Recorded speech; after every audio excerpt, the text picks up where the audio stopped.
History. We're going to start with the New World beginnings, so-called, and we're going to take a look at some of the more controversial elements of European discovery. I put up here a couple quotes that kind of help, I think, frame the narrative. History is written by the victor, and so for much of the history of modern world, we have a very Western European view of the settlement of North America. Most students are familiar with the famous poem in 1492, Columbus sailed the ocean blue. One historian gives a second line to that. In 1493, he stole all he could see. And of course, the question is, how do you discover a place where 50 million people already live? And many of you submitted some very good responses to that. And it's a context. He discovered it for someone. Just like when I discover a new artist, clearly I didn't literally be the only person to find the artist, but it's a discovery for him and a discovery for them. And so other people obviously had discovered America as well. But his discovery would reshape the history of mankind. So that's kind of a big discovery. And we know that the first set, well, we think, again, this is a fairly consensus view of both paleontologists and archaeologists and historians, is that the original Native Americans probably migrated after the Pangea, after the continental drift occurred, but during the last major ice age, and they migrated from, the belief is, from Eastern Asia, from Mongolia area, across what used to exist as a land bridge. In other words, Asia, the belief is, used to be connected to Alaska here, what was then called the Bering Land Bridge. Today, since the ice age and the waters have risen, it has inundated any land to connect the two. So while they are very close, they are not connected anymore. So the Native Americans, ancestors 10,000 years ago approximately, migrated, we believe, from Asia across the Bering Land Bridge. And that's pretty much the consensus view, although I'm sure there are potential other points of view. And so by the time of the exploration, there had been two predominant cultures that historians still look at in terms of sort of Middle America, Central America, and that is the Mayans. Now, the Mayans were gone by the time, virtually gone by the time of Columbus and Cortez.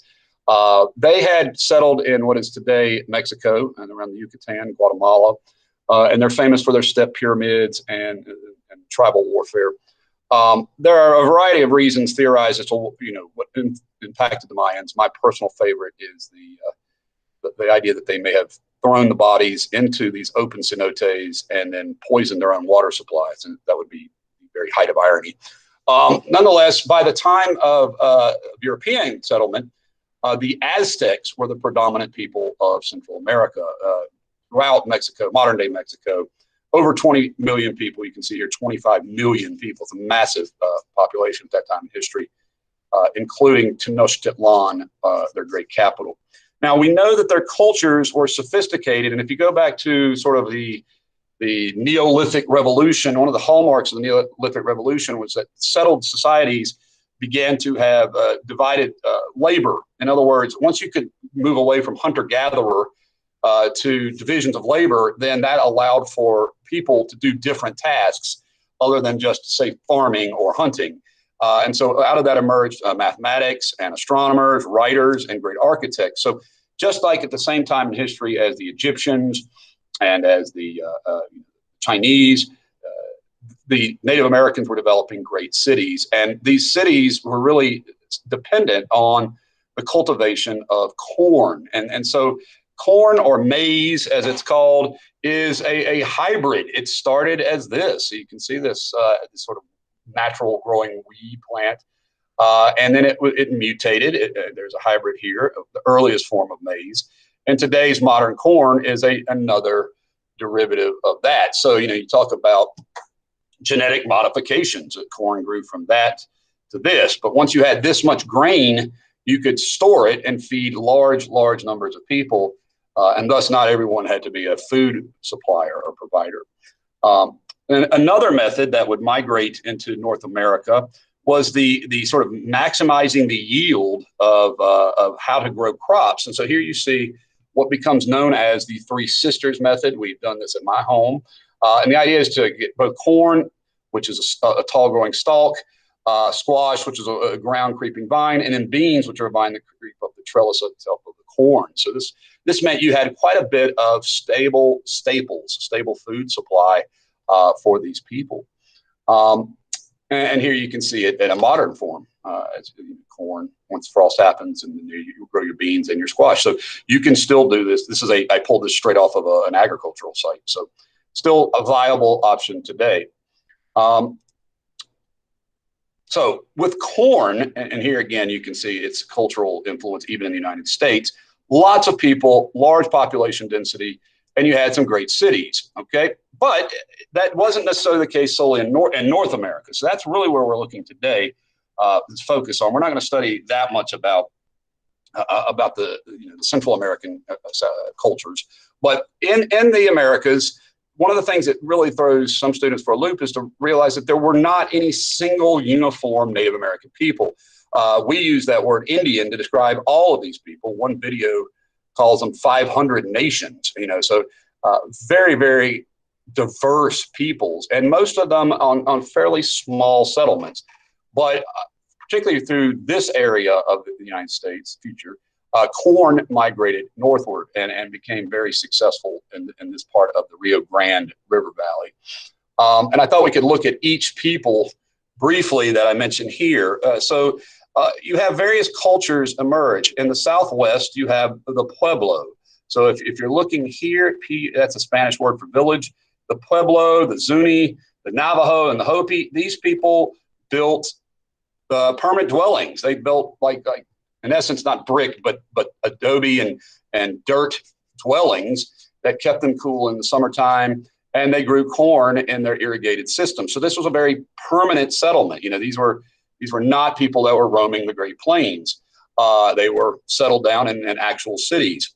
Up here in the coast, where the Chinook and other natives were, they were fishermen. They spent most of their time fishing and living off of the water in the Pacific Northwest, as well as trapping some. Of course, Native Americans in our neck of the woods, you can see the Tuscarora and the Tutaloo and the Powhatan, these were also not nomadic people. These were semi-permanent villages built with longhouses. So if you think about it, these were people who were settled. They were not roaming the Great Plains. But the Great Plains did have the sort of famous roaming people that we'll take a look at in a minute. So here again are some examples of the types of society that people had. On the Rio Grande, they had, this is the Cliff Palace, or the various fantastic cities that are built into the rock itself. So I definitely would know the Pueblo in places like New Mexico and Arizona, in the Rio Grande River Valley. And they grew corn, and they lived in towns, more or less. Chaco Canyon, Chaco Palace. And they had these holes. You see these holes in the ground here. This is a kiva. This is a place where they worship the god, as they called him, sun god, we would see today. The Chinook, you can see sort of long houses with wood and along the river of either the Columbia River or the Pacific Ocean. So those are two tribes you could be familiar with. Keep in mind again that the Pueblo are down here, Southwest, current Arizona, New Mexico, Chinook, Washington, Oregon, that area. Okay. Our next culture that I was mentioning is here in the Mississippi River Valley, and you should know those as well. They were called the Mound Builders. The Mound Builders literally created giant earthworks, and this one is still visible today. This is the Great Snake Mound, they call it, Serpent Mound. But the greatest building of all was Cahokia, and it was a city of 30,000 people. So if you think about, Danville's not much larger than that now. So I think part of the illusion of Native Americans that we have is that they were all just riding around on horses. Well, in fact, none of them were riding on horses because they didn't have any horses. And most of them were really, permanent dwellings with developed culture, religious beliefs. So you have the Mound Builders. And then lastly, here in the Northeast, in what is today the state of New York, particularly, you had the 5 tribes of the Iroquois Confederacy. And it was a confederacy, like truly a unified group of people with one major purpose for their confederation, and that was to defend against other tribes and to reduce interfighting. So definitely know the story of the Iroquois being here in the Great Lakes, particularly in the New York and the Hudson River Valley. excuse me.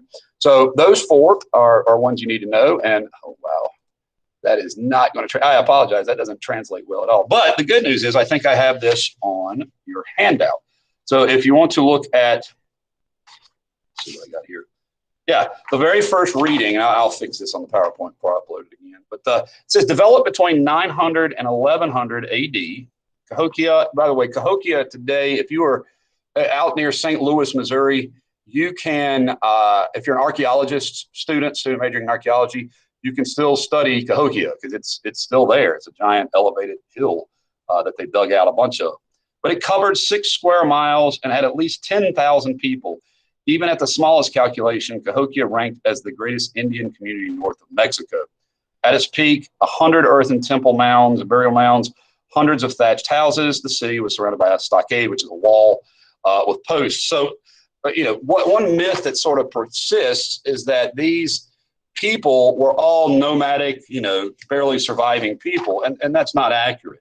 If you look here, this is how many of our Eastern Woodland Indians are depicted.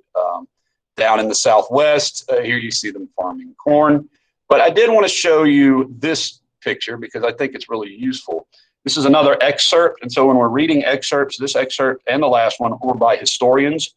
So notice that this was written in 1965. This is not an eyewitness account. So this is a secondary source, a historian considering history.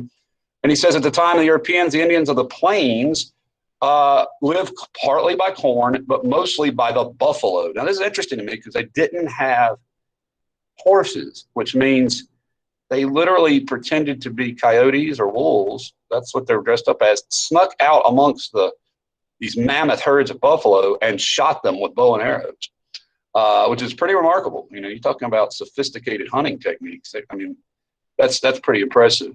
Europeans regarded the Indians as nomadic, and why they regarded them as nomadic is important.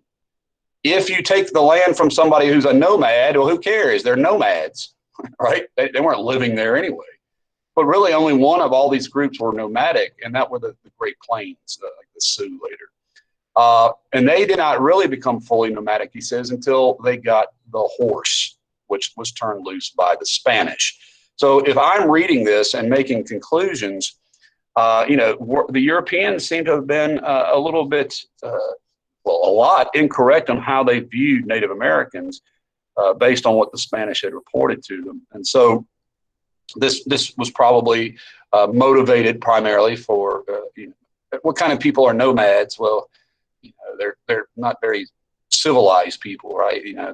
They roam from area to area. They don't own land. They don't have property. And so this is a way to sort of make them seem lesser or inferior. Now, this is the story of the Iroquois as given by someone. This is the Iroquois, the Central Iroquois and the other 4 tribes. But if you look here, the author of this text is Chief Elias Johnson. The title is Legends, Traditions, and the Laws of the Iroquois. And the Tuscarora joined them later after being pushed out. But you'll notice again the date is 1881. So this is not a firsthand observer to these folks. He is probably their descendant, one of their descendants, a chief later. But it says this is to oppose the hordes of other tribes, singly and alone would be destruction. One of the great mistakes that Native Americans frequently make, either in Central America or in North America, is their failure to unite. However, this is an example where they did not fail to unite and were successful up through the American Revolution. We can make no progress that way. We must unite into one common band of brothers. Interesting language, same language Shakespeare uses in Henry V. We must have but one voice. Many voices make confusion. Folks, I'm going to tell you right now, Vladimir Putin is loving every second of Americans ripping into each other, hating each other. The more we are a disunited people, the weaker we are, the more confusion we have. Now, we can debate, but when we grow to hate each other, this is the thing that fundamentally weakens a nation. And really our enemies are enjoying the idea of America tearing itself apart. Many voices is confusion. We must have one fire, one pipe, one war club. This will be strength, all our warriors united as we drive them from the land. So you of the different nations, you either join us and we will protect you, or you can probably figure out what happens if you don't. All right. So let's shift gears now to something that's a little bit, it's completely relevant, but it's obviously a different subject, and that is the role of Africans in colonial America prior to the English. And if you haven't read by now, certainly you should know the Portuguese are kind of like the first bad guys here in terms of European slave trade. Africans did engage in slave trade already. Africans would fight each other in internal tribal warfare. Often slaves are sold into Arab markets or into other European markets, but typically as prisoners of war. So try to imagine rival, I don't want to use the word gangs, but rival villages fighting, and if you got captured, well, you became subject for slavery. Well, the Portuguese discovered that if you gave the African tribes on the coast weapons, swords, alcohol, they would trade gold and people, and these were very valuable commodities, particularly for a small nation like Portugal. Now, you may recall like Vasco da Gama or Bartolomé Diaz. These guys were sailors for Portugal, and as they went along the coast of Africa, they established trading posts. But what's particularly important is if you look out here, you'll see things like the Azores and the Canaries, and Cape Verde. These islands became Portuguese claimed territory, right? And so the very first place that they seized Africans and took them to were these islands. So initially, Africans were not in the Americas, because Portugal wasn't in the Americas yet, but they were already being part of a captive system pre-Columbus. So Portugal is using slaves, particularly for one of the most valuable commodities that Europe has ever seen, and that is sugar. Okay, but by the time of Columbus, Portugal came along right after. You can see only 8 years later, and they began settling what is today the country called Brazil. Pedro Cabral here, right? And so in Brazil, they began to bring, as you might imagine, Africans from their captive planters over here and began buying even more from places like Angola and Mali and Ghana and the west coast of Africa. So here in the Americas, the Portuguese really started the African slave trade, primarily for sugarcane, later for tobacco and coffee. So that they're there prior to Europeans, English people being in North America. Very early on, as you can see here, by 1500, Africans were being used as slaves in Brazil. Okay, so that's the beginning of it. And there's a famous line in one of the old Negro spirituals that goes, "Before pilgrims landed, we were here." And it's true. The Spanish are going to bring Africans to Florida, for example. So African slave trade had begun now, right after the discovery of the Americas. Wanted to talk a little bit about how that has played into history even up to today. So the Spanish are going to copy what the Portuguese are doing, and they use the word Zombo for African and Native American mixed people. So understand that for many of the men that were African and Native Americans who were captives, they would have offspring, and the offspring became simply called Zombo. Well, later you had some clever marketers who began to use that word as the word Sambo.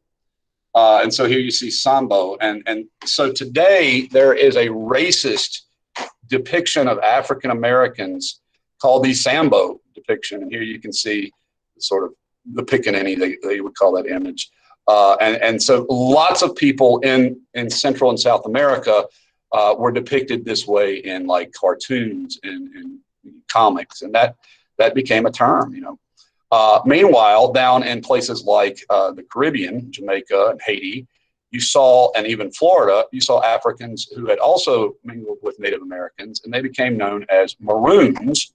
So the Zombo for Black, Africans in the Caribbean, and then Maroons or later Seminoles. So if you want to have an interesting study of history, go down to Florida State.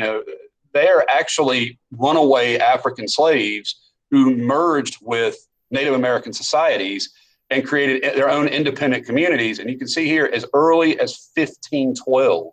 Keep in mind, 1512 is almost 100 years before Jamestown. So these would be folks that were here for quite some time as a result of the slave trade. Okay, so I'm talking about slavery here for the primary reason that it's about labor. I don't know if any of you guys have ever worked in a field before, but I grew up pulling tobacco, working in a farming community, and also growing corn and beans and things like that. And honestly, it's not pleasant work. It is very difficult, particularly since here in Virginia, the growing season takes us up right through these months. If you've been outdoors at say 9:30 or 10 in the morning, you know how humid it is. And so just imagine working from sunup to sunset every day. Well, the average European didn't want to do this. The average Spaniard didn't want to do this. They didn't want to come over here and say, oh, please let me work in a field like a field hand. So they hoped and expected to more or less, as this historian, again, this is a historian's point of view, it's not a direct revelation. He said they expected to live as economic parasites on the labor of Indians. Unfortunately for them, what happened to the Indians? Well, they all died. The epidemic screwed up their plan of making slaves out of Native Americans. So they had all this wonderful land with no people on it. And so they looked for somewhere else, cheap and exploitable labor that wouldn't get sick. And it just so happens that, the Africans have been growing sugar now for the Portuguese for a while, and the Africans have been working in rice fields in Africa. And so the colonizers started growing a number of slaves from West Africa. 2/3 of the 12 million, by the way, take a look here and see the word immigrants with an E. That means to leave, to leave. So it says here, 9 million of the 12 million immigrants were slaves rather than free Europeans. Most of the slaves were put to work raising crops, sugar, rice, indigo, tobacco, not much cotton yet, and coffee. So why Native Americans didn't work? Well, we should consider that. What made the Native American not very effective? Let me finish this part first, and I'll tell you. This is an interesting one, though. Maize swept into Africa, maize being corn, as what was happening to the Americans. So if you think about this, when Cortez and his guys get over here, they're here primarily for gold. So they're not thinking about staying, they're thinking about getting gold. Columbus, same way. They want gold, gold, gold. This is the commercial revolution in Europe. But once they realize that, well, that's going to get hard to do after a while, we could really grow a lot of awesome stuff that we can't grow in Europe. So they would say, let's get the Indians to do it. A couple of huge problems with this. One, Native Americans didn't really like to grow more than they needed. So in other words, they only grew enough for their year. They didn't grow surpluses. And so they didn't like that. Plus, farming was in almost all the Native American culture a job that women did. Men hunted. They would go out all day and hunt. Women would work on the farm. They didn't like that. And then, of course, what happened is that so many of these natives died from disease. So with this labor shortage, they then said, well, look, what does this line quarrelsome society mean? These people are fighting each other, right? We can just use them to capture each other and then take millions of them away. And that's what they did, And if somebody looking back would say, oh, that was foolish of the Africans, you need to realize that the Africans weren't sitting around saying, we're Africans. They weren't a nation.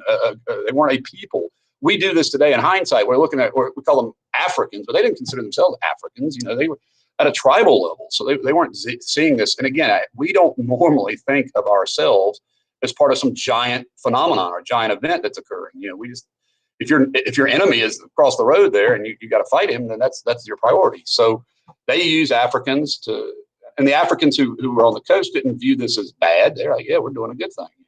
Now, this is devastating for many African cultures, but they felt like that wasn't their problem. And here you can see what they primarily did. And this is by one of the great artists of the period. His name is Theodore de Bry. He was a Dutch painter, really a woodcutter, who came over, and this is a woodcut. And so you can see the Africans are not dressed very well. But, it's interesting to me, if you look at this picture, it looks like a Renaissance sculpture or painting or picture. And the reason it does is that it's during the Renaissance. So a lot of folks forget that this stuff occurs on Hispaniola, the island where Columbus sets up shop, during the same time as the painter Raphael. Leonardo had died by the 1500s, but this is the high Renaissance. So let's talk a little bit about Columbus for today, and then tomorrow we'll dive in full scale. So I always like this meme because, guys, there are heroes in history, and then there are people who are heroified. Columbus was lost, and that's important to understand because he did really believe he was sailing to the as he called them Indies, which is Asia. He believed that by all accounts. He never admitted that he had not gotten to Asia. And you know, if you know anything about the Santa Maria, it's shipwrecked, and he was saved by Native Americans. But you know, his purpose was very famous. You know, he wanted to get away to Asia primarily for money. I mean, you know, let's not kid ourselves. Columbus was seriously, the Portuguese had a monopoly on the route around Africa, and so for him, it seemed reasonable to sail westward. Keep in mind, he was not aware of the Vikings in Greenland. That was not something, although they had briefly stepped foot here.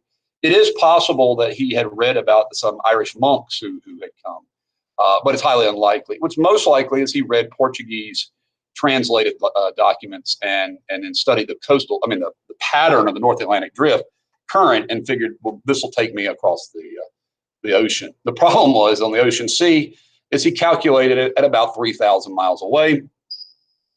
3,000 miles away from Spain takes you right into the Caribbean.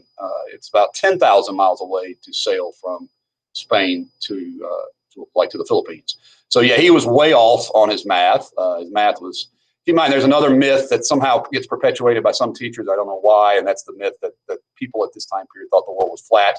That is absolutely not true. More people think the world is flat today, I think, than did in 1492, which is somehow tragic.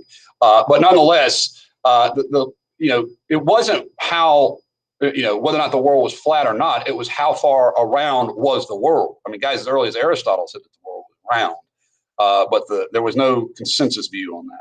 So he wanted, this is the famous glory, he wanted fame, and he got it. He was granted title, Admiral of the Ocean Sea. He was also governor of the West Indies at one point. So he got rich, really rich and famous off this, and his name was known for that. And I do think this sometimes gets downplayed, and it needs to be taught and make sure you understand. He literally believed he was doing God's work, and he viewed the natives as inferiors, and he believed that paradise was an actual place, Eden, the biblical Garden of. So he is seeking that location, and he wants to spread the Catholic faith to anyone, at least he claims to, that he encounters. Okay, so I think we'll stop with Columbus's motivation today and pick up with his sort of exploits tomorrow. All right. Who knew?